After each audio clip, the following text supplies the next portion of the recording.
Hi y'all, I hope y'all are doing well with everything that's going on. I have been still able to work because I work from home, and I hope all of y'all are doing well during this very hard time. Since I have some extra time on my hands, my work is not as busy, I thought I would give y'all an update on our infertility journey. So, I believe the last video that I posted, I was in the midst of a Clomid cycle. I'll just start from the beginning of that period of time. So October, November last year is when I saw my OB. I was able to get on Clomid or Femera. My doctor and I decided to do Clomid first. And I did a round of 50 milligrams where I did get a positive ovulation test. However, my progesterone levels 8 days later were not exactly where they wanted to see them. And so the next month I switched to 100 milligrams of Clomid. So December, I did a 100 milligram round. Was not successful. I did another round January and February. And so I believe I did a total of 4 rounds, and one was 50 and then the other 3 were 100 milligrams. And so I'm kind of getting to that place where my OB is suggesting that I need to make an appointment with a fertility clinic. And so I did make an appointment right before all this stuff went crazy. I made the appointment for May 4th. So, it's in a month or so. So since I made that appointment, I called my OB, and during this time, after I had done my 4th round of Clomid, it was, probably the end of February, beginning of March, and I called my OB. I had told her that I made a fertility clinic appointment, and I told her when I had made it, because obviously they couldn't schedule it for anytime soon. And she said that she would give me another round of Clomid to try in between that time, because what do I have to lose? The month that I took off of Clomid, I had gone like 45 days with no period or anything like that. And so that was very frustrating. I really thought maybe since the Clomid had gotten my cycle going, that maybe coming off of it may help. And kind of had jump-started my cycle, but I'd never, started again. So when my doctor prescribed me the Clomid, I just started taking it the day that I picked it up. And I took it for 100 milligrams for 5 days. I'm currently on cycle day 15, 16, and I still have not had a positive ovulation test. Which that's pretty typical. I don't ovulate until later, so I'm thinking maybe it'll be about like it was last time.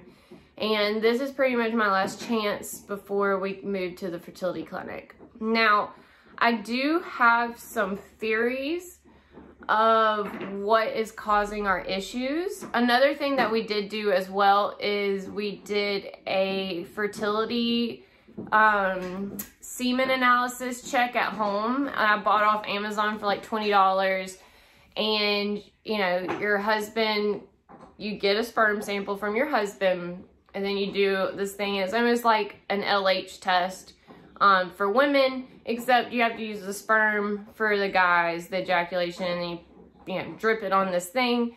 And if you get 1 line, then his sperm count is not within normal range, which I believe in that test is 20 million per ml or whatever it is, 20 million or more. If you have 2 lines, if you have 1 line, then that means you don't have range of normal sperm. Your sperm is below 20 million at some point. If you do get 2 lines, then you're within normal ranges, and it can be anywhere from 20 million plus. So since it was cheap and it was something that we could do at home, I decided to try it, because considering everything that's going on right now, it's not like we're going to be getting to the doctor for a semen analysis.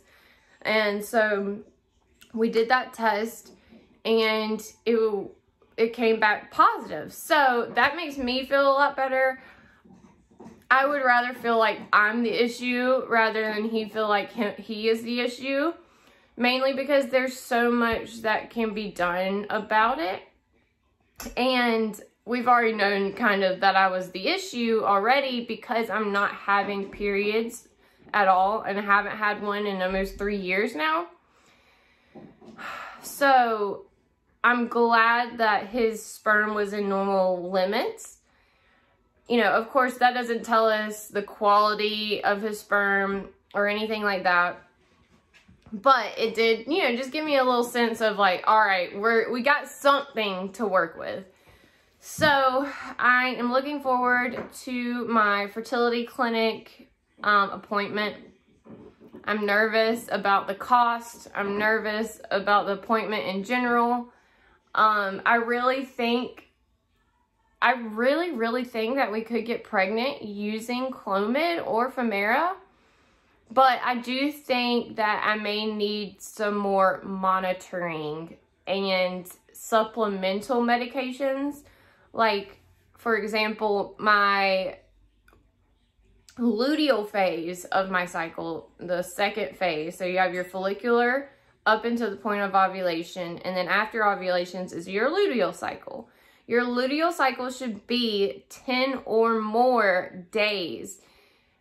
So implantation can take place and your progesterone level is rising. And if you're pregnant, you want it to either continue to rise, you know, you want it to continue to rise and not fall. And when it falls is what gives you your period. And every one of my progesterone tests, while I did have some that confirmed ovulation, they were still on the lower end. And so I'm concerned that I don't have enough progesterone naturally, and that's what's causing my luteal phase to be short and causing it very, you know, just making it very difficult for us to conceive. And I mean, that can be as easy as getting a progesterone medication from your fertility specialist. However, I'm not a specialist. I've only know based off the research that I've done. And, you know, that may not be it. We may have to go through IVF or anything like that, something like that. But if we did have to do IVF, we would probably have to wait a lot longer. And so I'm hoping that when we do go to the fertility clinic in May, that we can do some options like the Clomid along with maybe some progesterone medication to try it first and have some success with. I know probably taking off that time, like while it seemed like such a good idea, because I was just so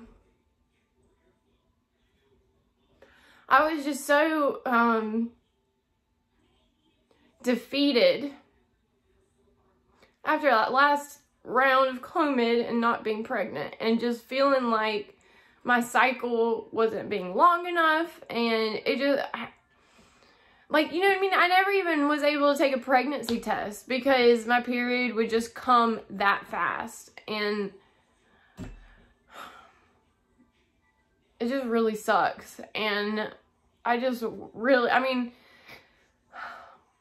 I know you should never wish to have a miscarriage or anything like that, but I would feel better about our chances and everything if we had had a known pregnancy and miscarriage.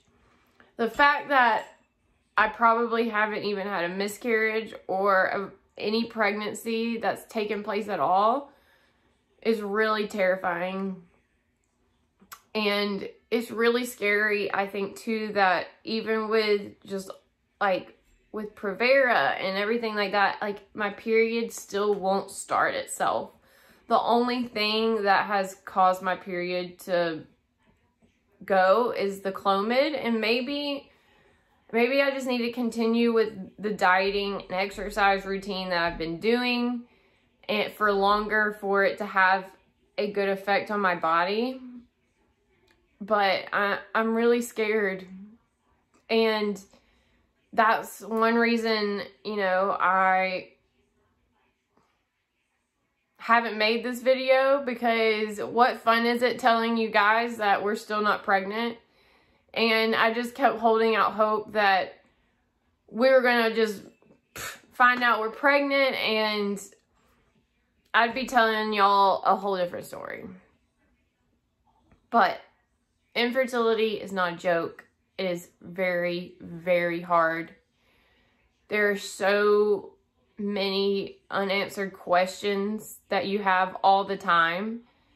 And you don't know if the choice that you're making is a good choice or a bad choice. Because while I need to be taking a prenatal vitamin, I'm afraid of taking anything else besides that because I don't want to do too much, because too much can cause you not to be able to have a pregnancy, and too little, you know, is the same thing. And so just finding that happy balance of, you know, eating the right things. I think that's the hardest thing for me, is eating 3 meals a day and eating something that is fuel for my body rather than just what I'm craving at that moment.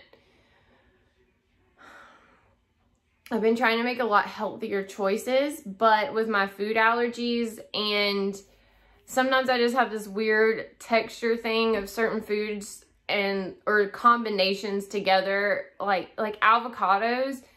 If I could eat an avocado without itching, I would eat 100 of them a day, but I can't. They make me feel like I have ants crawling on my face every time I eat one. And they're so healthy. They're so good for fertility, but they're not good for my body. My body is like, no, get that out of here. And so I think that's the most frustrating thing for me, is I've been trying to make all these diet changes and everything, but it's so hard because, I mean, between me and my husband and me just wanting to eat healthy and eat those right things that I'm supposed to help fertility, some of them I'm allergic to and some of them my body doesn't respond well to. I have been trying to do as little dairy, you know, gluten-free, dairy-free as much as possible, and, you know, just eat things that feel like they're going to be fuel for me. And I mean, if y'all have any suggestions, please let me know. I'm really, really praying every day that we get some, you know, direction, and that this crisis ends for everybody as well, and that we can get back to normal. Because the longer it takes for us to get back to normal, the longer it'll take for a lot of people's fertility journeys. And that's scary. It's really scary.